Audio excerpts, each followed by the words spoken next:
बिस्मिल्लाहिर्रहमानिर्रहीम। Welcome to my channel.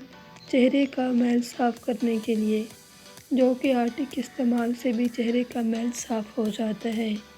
थोड़े से आटे में चंद कतरे जैतून का तेल और आधा चम्मच शहद मिलाएं। इसमें थोड़ा सा पानी डालें और फिर इस आमेज़े को चेहरे पर खूब मल लेने के बाद पानी से मुंह को धो लें।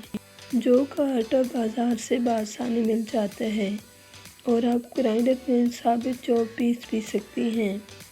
इस आमेज़े में लीमू के अर्क के चंद कतरे भी शामिल किए जा सकते हैं। इससे आप मैल साफ़ हो जाता है। अगर आपको हमारी ये तहरीर पसंद आई हो तो इस पर अमल करें और हमारी वीडियो को लाइक कर दें। और आपने हमारा चैनल अभी तक सब्सक्राइब नहीं किया तो उसको सब्सक्राइब कर दें और ऑल के बटन पर क्लिक करें ताकि आपको इस किस्म की वीडियोस मिलती रहें। शुक्रिया।